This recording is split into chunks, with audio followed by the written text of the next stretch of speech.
The Senate is in quorum call. I request that the quorum call be vitiated. Without objection, sorry. Mr. President, once again, let's be honest. Let us face up to reality, and let us acknowledge that most Americans understand that our great nation, once the envy of the entire world, is now in the midst of a deep decline. And for the sake of our children and future generations, we must end that decline and turn this country around in very fundamental ways. Mr. President, not so many years ago, the United States of America was admired, respected by people throughout the world for our generosity, for our concern for the poor of the world, for our democracy, for our Constitution, for our rule of law, for our way of life. We were admired, respected. People around the world said, you know what, we would like our country to be like the United States of America. Tragically, Mr. President, that is no longer the case. I was just on the phone this afternoon with an elected official in Europe who literally could not believe what is happening to our country today, and I fear that millions of people throughout the world, in every continent of this world, in every country in this world, are looking at the United States of America and say, what in God's name is happening to that great country? But it's not only our standing in the world and our increased isolation from other countries that I worry about. Mr. President, we used to have the highest standard of living of any country on earth. That was it, America. Strongest middle class in the world. We used to be a country where the American dream said that our young people will do better than their parents. My dad came to this country at the age of 17, having dropped out of school at the age of 14 from Poland, with the dream that his sons would do better than they did. My mom graduated high school with the dream that maybe her sons would have a college education. That was the dream of millions of people. We work hard so that our kids would do better. The reality today, according to a number of studies, is that everything equal, unless we turn around, our younger generation will have a lower standard of living than their parents. They will own their own home at a much older age than their parents. And when we talk about America being in a state of decline and the need to bring about fundamental transformation of this country, understand that 2/3 of the American people, according to a New York Times poll the other day, 2/3 of the American people now believe that a middle-class lifestyle is out of reach. We used to be a country of the middle class, and now 2/3 of the American people say no. The American middle-class lifestyle is out of my reach. Mr. President, we used to be the best educated country on earth, best public school systems on earth. Not the case anymore. We used to have the best health care system of any country on earth. Not anymore. We used to provide good, affordable housing for our people. Not anymore. We used to have the most advanced transportation system in the world. Not anymore. Just take a look about how the city of Washington dealing with the current snowstorm. In many respects, our great nation is falling further and further behind other countries, and we must not allow that to continue. Mr. President, the United States, our people, have faced horrific crises in the past, going back to the very beginning, the origins of this country, when a small number of people dared to have the dream and the courage to take on King George III and the British Empire and the most powerful military in the world, because they wanted their independence and they wanted their freedom. That was a crisis, and they prevailed. In the 1840s, there were people who were saying slavery is an abomination. It is immoral. We can't talk about a Declaration of Independence that says all men are created equal and enslave millions of people. We've got to end slavery. And they struggled and they struggled, the abolitionists. And there was a horrible civil war where so many people died.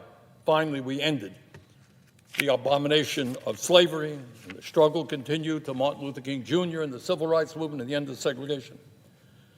This country went through the Great Depression. 25% of our people were unemployed. And government had to redefine itself, and we did that.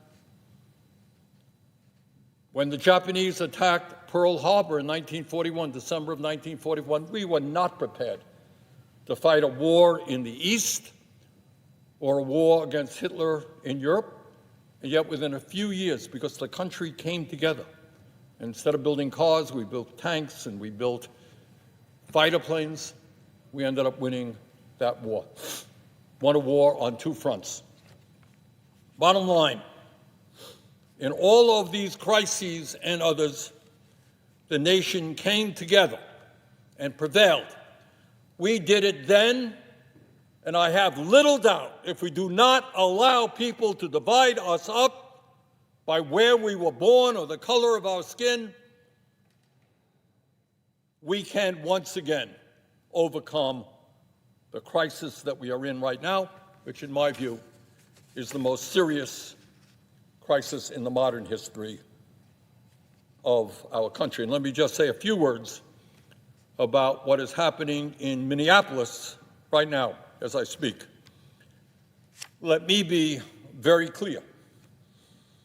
America is not about and must never be about a domestic military force called ICE, which, as we speak at this moment, is occupying a military occupation of one of our great American cities, Minneapolis, and is terrorizing the occupants in that city.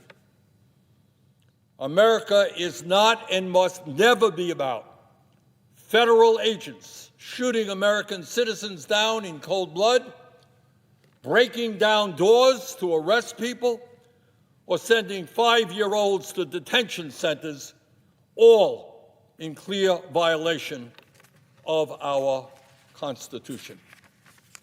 That is what takes place in dictatorships, in authoritarian societies, where there is not a rule of law. It does not and it must not be allowed to take place in the United States or any democracy on earth. So let me be very clear. ICE must get out of Minnesota now. ICE must get out of Maine now. ICE must stop terrorizing the American people.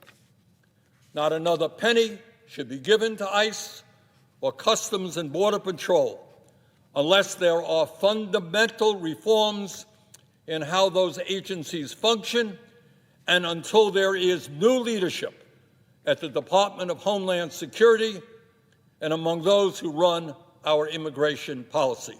To be clear, Kristi Noem and Stephen Miller must go.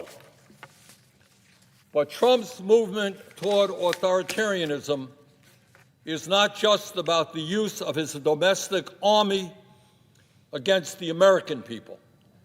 It is about his attack against Venezuela in direct violation of the Constitution and international law, where he not only lacked congressional authorization, but where no one in Congress had any knowledge about what was taking place.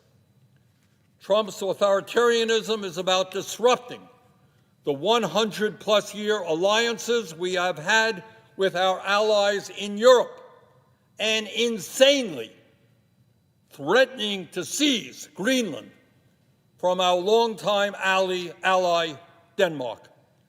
Does anyone in their right mind believe that the United States of America should threaten violence against our longtime allies? Trump's authoritarianism is about attacking Europe every day, one attack or another, because it is a continent of democratic countries, all very different, but they are democratic countries which actually elect their leaders.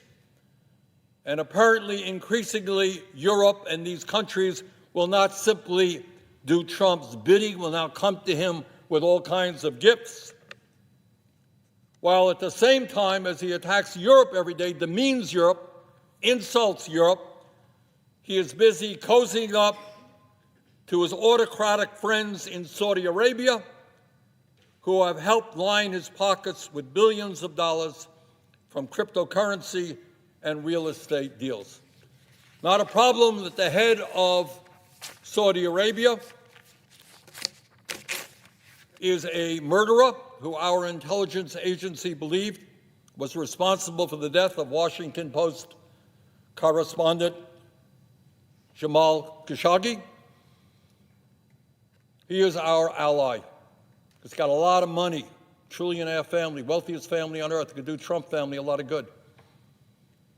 Not a problem that one of our allies is Benjamin Netanyahu, who has engaged in atrocities against the people of Gaza and is now under indictment by the International Criminal Court as a war criminal. Good ally.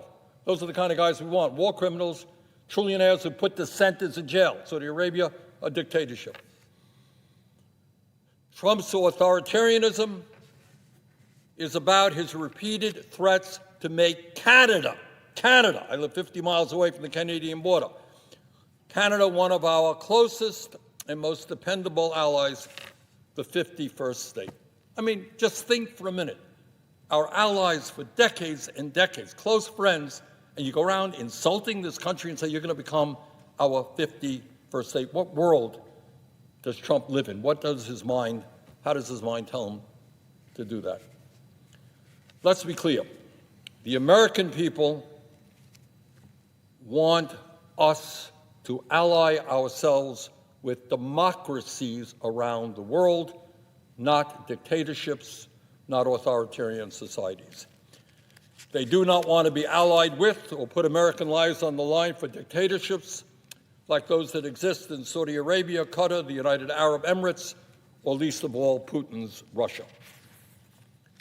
Mr. President, everyone in this chamber, including my Republican colleagues, understands that when Trump usurps the power of Congress, when he attacks the courts, when he threatens and intimidates the media and universities, and perhaps most significantly, when he brings criminal charges against his political opponents, be they liberal Democrats or conservative Republicans, that this man is a danger to everything this country stands for.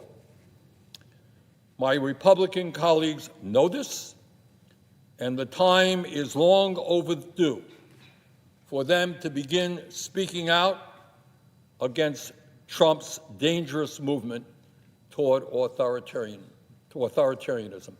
We can disagree on the issues. We do disagree on the issues. But we should and must agree that this country not move toward an authoritarian society with more and more power in the hands of the President of the United States. And in that regard, let me applaud Chris Madell, who was a leading Republican candidate for governor in Minnesota and who recently ended his campaign because he could not defend the National Republican Party in the face of what was happening in his own state of Minnesota. when Mr. Madel said, and I quote, "United States citizens, particularly those of color, live in fear. United States citizens are carrying papers to prove their citizenship. That's wrong. Driving while Hispanic is not a crime. Neither is driving while Asian," end of quote. Mr. Madel is right, and more Republicans need to speak out if they care about protecting the values this nation was founded upon. And when we talk about authoritarianism, we must also talk about the big lie, the lies that are told over and over again. Black is white, white is black, the constant barrage of lies that come from the White House. We can disagree on the issues, but you cannot have a democracy when the President of the United States lies profoundly every single day. No, Mr. President, Renee Good was not a domestic terrorist. She was the mother of 3 sitting in her car when she was shot. No, Alexander Preddy was not a would-be assassin, as Trump's administration has suggested. No, last night's attack on Representative Ilhan Omar while she was conducting a town hall meeting was not staged. Somebody attacked her, threatened her. No, the January 6th insurrectionists were not conducting peaceful demonstrations. They were attempting to overthrow the results of an election. No, the 2020 election was not stolen from Donald Trump. He lost that election by over 7 million votes. And yet today, as we speak, right now, Trump's FBI has raided an election office in Georgia to seize their ballots. And this is, by the way, after the Attorney General of the United States demanded that Minnesota hand over its voter rolls as a pretext for ICE stopping its assault on that state. Mr. President, President Trump's unacceptable actions are raising the question in the hearts of millions of Americans of whether or not there will be free and fair elections in 2026 and 2028. But, Mr. President, it's not just Trump's authoritarianism that concerns me and millions of Americans very deeply. I worry very much about the growing economic and political power of the oligarchs in this country, the multi-billionaires who are side by side with Trump, who are in front row when he got inaugurated. I think all of us will remember Mr. Musk there, Mr. Zuckerberg, Mr. Bezos, some 14 other billionaires sitting there when he was inaugurated. Today, in America, we have more income and wealth inequality than we have ever had in the history of our nation. Unbelievably, Elon Musk, the wealthiest man alive, now owns more wealth than the bottom 53% of American households. One man now owns more wealth, some 700 billion plus, more wealth than the bottom 53% of American households.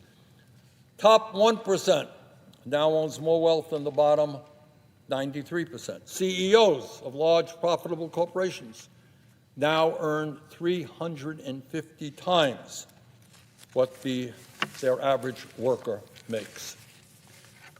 Meanwhile, in America today, while the very rich become obscenely richer, 60% of Americans are living paycheck to paycheck, unable to afford the skyrocketing cost of housing, health care, education, child care, groceries, electricity, or other basic necessities.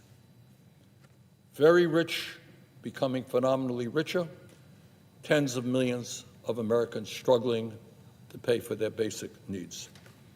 And let us understand, Mr. President, that the oligarchs, the multi-billionaires, do not simply put their money under their mattresses. Not only do they want to own and control our economy, they are determined to own and control our corrupt political system as well. As we all know, Mr. Musk spent at least $290 million to elect Trump. You think you're living in a democracy when one guy could spend $290 million to elect his buddy to be president? The 100 richest people in our country spent $2.6 billion on the 2024 election. 100 people. Yeah, you, average American, you get the right to vote. But billionaires can spend hundreds of millions of dollars in super PACs that defeat the candidates who stand up for the working class and elect those people who stand with the oligarchs. And that number, the amount of money being spent in these super PACs by the oligarchs is growing and growing every day. And I should point out that it is not just the Republican Party, it is Democratic billionaires as well. This is a bipartisan effort on the part of the billionaire class. Mr. President, just recently, a super PAC representing the crypto industry just announced that it has $193 million in cash at its disposal for the 2026 election. In other words, you got concerns about crypto? Well, you're going to have to face a barrage of 30-second ads from extraordinarily wealthy people. Big tech oligarchs in Silicon Valley have already pledged to spend at least $200 million on a super PAC sympathetic to the AI, artificial intelligence industry, an industry that threatens to displace tens of millions of American workers. You worried about AI? You worried about robotics? You worried about the fact that tens of millions of jobs are going to be lost during the next decade? You're concerned about it? You want to have some regulations? Well, guess what? These guys got hundreds of millions of dollars to spend in a campaign against you. Now, that may sound like democracy to somebody. It does not sound like democracy to me. It sounds like a very corrupt system owned by the very wealthiest people in the world. And that is why, if we're going to come out of our decline, we're going to turn this country around, probably there is nothing more important that we can do than end the disastrous Citizens United Supreme Court decision, abolish super PACs, and move to the public funding of elections. Somebody wants to run against me, they disagree with my ideas, fine, go for it. But we should not have a system where candidates are backed by billionaires who can outspend heavily those candidates who are standing up for working people. That is not democracy, that is oligarchy. In a democracy, elections must be about one person, one vote, not billionaires buying politicians. But, Mr. President, that's not all. When we look at what is going on in America, and it's important that we do that, take a look at our broken healthcare system. We are spending twice as much per capita on healthcare as the people of any other nation, and yet we are the only major country on earth not to guarantee healthcare to all. We got 85 million Americans who are uninsured or underinsured, and over 60,000 people die each year because they can't afford to see a doctor on time. You want to turn around America? You want to end our decline? We're the richest country on earth. We spend more on health care per person than any other country. Let us have the best health care system in the world, guaranteeing health care to every man, woman, and child. That's what we should be doing. And that is why we should pass a Medicare-for-all single-payer system. And when we talk about America being in decline, we're talking about the skyrocketing price of housing and the fact that tens of millions of Americans cannot afford to buy a home. We're seeing young people right now living with their parents because they can't even afford an apartment of their own, married couples who will buy their own home at a much older age than their parents. Today, we have 800,000 Americans who are homeless, 800,000, including people a few blocks from the United States Capitol, and 20 million households are now spending over half of their limited incomes on housing. Let us reverse this decline.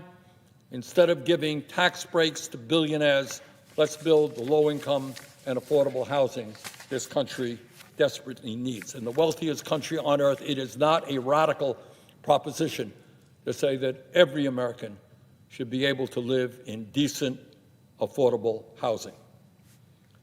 When we talk about America being in decline, we're talking about the crisis in our education system. Several decades ago, the United States was the best educated country on earth. The United States used to lead the world in the percentage of adults with a college degree. We were number one. Today, we are in 11th place, behind countries like Japan, South Korea, Australia, the UK, and Canada. Today, the United States ranks 28th out of 37 developed countries in math, 12th in science, and 6th in reading. This is the United States of America, the richest country on earth. Our kids should be leading the world in science, in reading, in math, not being in 28th place. And if we're going to come out of our decline and successfully compete in a global economy, we need the best educated workforce in the world, which means we need to revamp our educational system from childcare to graduate school. Believe it or not, people don't know this, 70 years ago, major public universities, City of New York, California, great universities, were tuition-free. Maybe instead of spending $1 trillion a year on the military, we make sure that every kid in this country has the opportunity to get a higher education because we make our public colleges and universities tuition-free. In New York City, in New Mexico now, there are significant movements toward making childcare free and universal, and that is a lesson all of us have got to learn right here in the Congress. That should be our goal. Mr. President, when we talk about America being in decline, we're talking about the fact that we have a retirement crisis in our country today. In America, right now, over 20% of seniors are trying to survive on an income of less than $15,000 a year. Got it?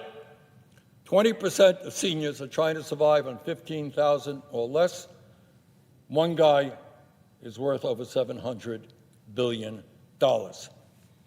Half of seniors are trying to get by on less than $30,000 a year. These are the people who built this country. These are the people who raised us. We need to treat them with respect and dignity. And that is why we should expand and strengthen Social Security benefits and bring back defined benefit pension plans that guarantee a secure income in retirement. A great nation like the United States should not have the highest rate of childhood poverty of almost any major country. We should not have the highest rate, one of the highest rates of senior poverty of almost any major country. And when we talk about the decline in the standard of living in America, the fact that 60% of the people in our country today are struggling, as we speak, to put food on the table, we must understand that in our country right now, big tech oligarchs are working overtime to become even wealthier by throwing American workers out on the street and replacing them with robots or artificial intelligence. Nobody knows exactly what the impact of AI and robotics will be, but there are some very sophisticated studies which suggest that tens of millions of jobs will be replaced by AI and robotics, and we are in no way prepared for that. And that is why I have called for a moratorium on new AI data centers until we make sure that the economic gains of these revolutionary technologies benefit the working families of this country and not just a handful of multi-billionaires in Silicon Valley. AI and robotics are neither good nor bad. It depends on how they are utilized. If they can improve life for ordinary people, it is positive. If they can reduce the work week, it is positive. But if they simply throw millions of people out on the street, that is not a positive. Mr. President, in my view, we are living through one of the most difficult moments in the modern history of our country. But the truth is that throughout our nation's history, we have faced great challenges as well. This is not the first great and difficult challenge that we face. We have been through an American Revolution. We have been through a Civil War. We have been through a suffrage movement that demanded full citizenship and the right to vote for our women. We have been through the Great Depression when 25% of our people were unemployed. We have been through World War II. We've been through the Civil Rights Movement and the effort to end segregation. And here we are today. At every moment of crisis in the history of our country, the American people came together and chose democracy over authoritarianism, chose justice over greed, and chose solidarity over division. They understood in the past, and we understand today, that when we stand together, no matter how much money the oligarchs have, no matter how much political power they have, we have the people. And at the end of the day, people coming together is far more powerful than the billionaires and all of their money. So, Mr. President, if we summon that same courage today, if we stand together against fear and hatred, if we defend democracy and take on the power of the oligarchs, there is nothing that this great nation cannot accomplish. That is how we end the decline. That is how we renew our democracy, and that is how we build a future worthy of our children and generations yet to come. Mr. President, thank you, and I yield the floor.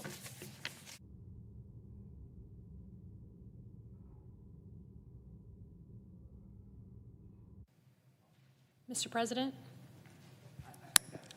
The senator from Michigan.